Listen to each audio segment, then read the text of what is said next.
cover local, national, international sports stories that you want to hear, with exclusive interviews with athletes and coaches from youth leagues to the pros. And because we know sports stories happen all the time, tune in at 7:25 a.m. and 8:25 a.m. Monday through Thursday for your daily Sports Minute. And if you're on the go, download the Power 96.5 app and get us in and on any place in the world. Just go to www.power965radio.com. It's the all-new WUFO Sports Report, followed by Access to Africa at its new time, 7 to 10 p.m. and Jazz Flavors at 10. A sports fan show that wants to hear your opinion. It is time for sports talk, the way we talk. The WUFO Sports Report, exclusively on Power 96.5. WUFO. Moaku, this is the commissioner. What's going on? What's going on, brother? Chilling, man. Chilling. It went from sports to real life, real quick. And to remind people that we're going to be champions over this pandemic, I have to let everyone know why I selected the song. We are the champions. We are the champions. Because Sunday Night Football put out a bracket to find out which sports city had the greatest sports fans. Hold on a second. And you know who has the best sports fans in the world? Congratulations, Buffalo Bills fans. That's right. We have won. We believe, There baby. was a bracket. That was a bracket. There was a bracket. There was a bracket. We didn't go bracket free. So there was a bracket out there. Bracket and bus. Well, you know what? I definitely had the Bills going all the way. And So, shout out to you all you Buffalo Bills fans out there. We are the #1 sports fans in America. So, give yourself a round of applause for that. And now, timing, moving on. Yeah, for the fourth time. Moving on, we do have Mr. Brown online with us today. Hey, how you doing? How you doing? Fresh, what's up? Not much. Everything good, man. As good as it could be. Stuck in this house right now. Oh man, you and I know it. I got like a escort all the way to the radio station. I don't know if you feel nervous or what. Oh man. Streets You got an escort. I am letting the show is, man. Yeah, the commissioner chimed us in on reference to, some of the things you wanted to chime in with. Now, you're a head coach at Bryan and Stratton, and your son basically had his high school season, basically his career at this point, postponed.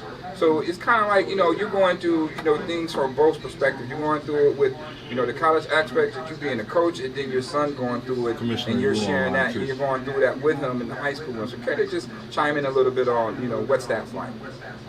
I think it's just all a tough situation. I mean, not just for my son, but for all kids and all athletes. I mean, from my team, I had 4 seniors who couldn't finish their season. We made it to the national tournament, but it all got canceled and postponed. And, my son was on a zip run with his high school team, 23-1, one game away from the States. And just to have it cut short like this is tough. But, we'd rather have everybody, safe and, fighting this pandemic that's going on. Right. Hey, Mo. Mm-hmm. Hey, what's going on in the commission? I'm calling from the battle line. What's going on, Commish? What's going on? Chilling, brother. Chilling. So, Mo, with you being a local prodigy, a local product of, I call it Seneca. I don't call none of these schools by their new name. From Seneca. Coming from Seneca, going to Syracuse, being coached by the great Demone, and then going to the league. How do you implement your experience from those 3 levels to the college level? You know what I mean? Because you've been to the mountaintop. You know what I mean? Yeah. Per se. So, and I'm sure they listen to you because you've been there. So do you take a little bit of all the coaches that you've had, mix them together, and then... Absolutely.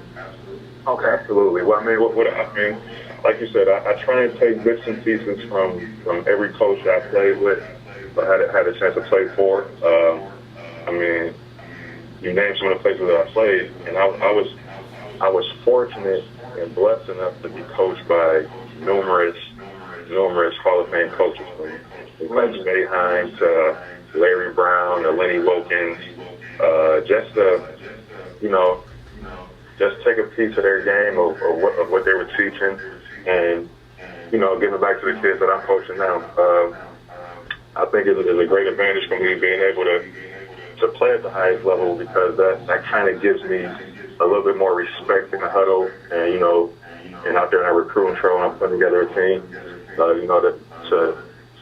To be able to play for somebody that played in the NBA is kind of big. I mean, if I would have had that coming up in high school, I probably would have, jumped at it or jumped at that opportunity. But it gives you a little advantage. But like you were saying, it's giving back to the different coaches I played for. I take a little bit of Jim Boeheim's toughness on me, because he was a tough coach. He'd get on you, he demanded perfection.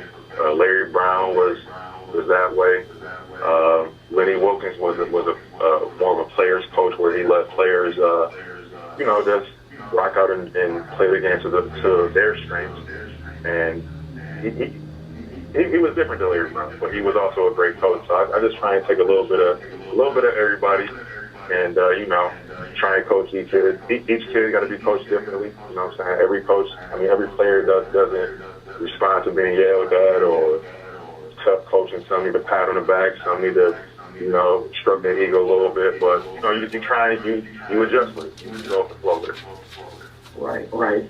But also with your coaching responsibilities, do you actively recruit, or because I know your name rings bells in the streets, you know what I'm saying? So that's not an issue. But when you talk to a new recruit, and I know you personally, so I know you're not just like, yo, I've been.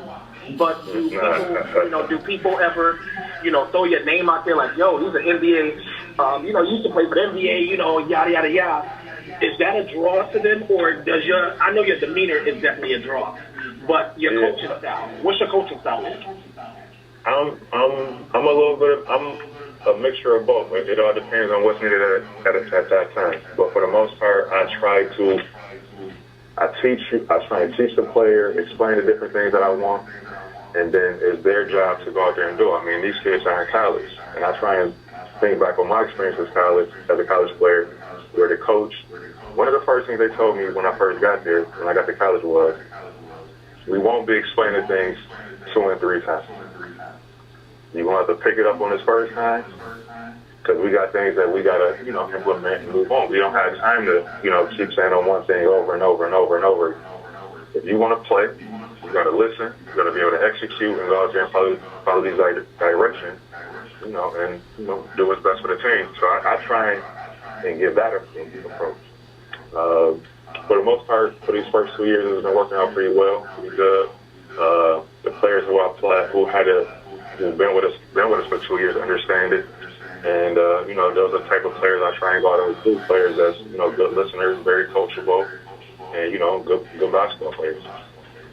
Well, Coach, if I can jump in, this is the sixth man, DeWitt Lee. It's an honor to have you on the call with us, and we're definitely excited about the things you're bringing to local basketball scene, and keeping on the theme of what's going on around the world. How has not being able to travel and things like that is going to impact being able to recruit for next year, and how can local players really show their skills?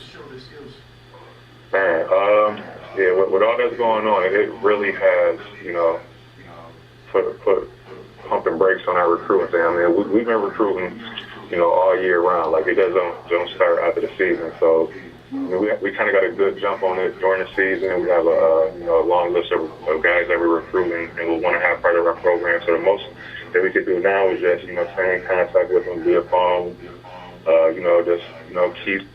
keep us on their mind, so they're, the other schools don't, push us to the back, or we just want to stay on their radar. And for the local guys, I'm for the guys that's local. For me, I've been to, all the high school games around here, and the local guys that I'm looking for, or the type of local guy I'm looking for is somebody who's serious about their craft. This isn't fun ball. This isn't high school anymore. This isn't rec ball. This ain't AAU. this is serious business. When you get a chance to get a scholarship, it's serious. You know what I'm saying? So I'm looking for guys who take this game serious, who want to get better, who want to be part of a college basketball team and all that comes with it. You know, going to school is part of it.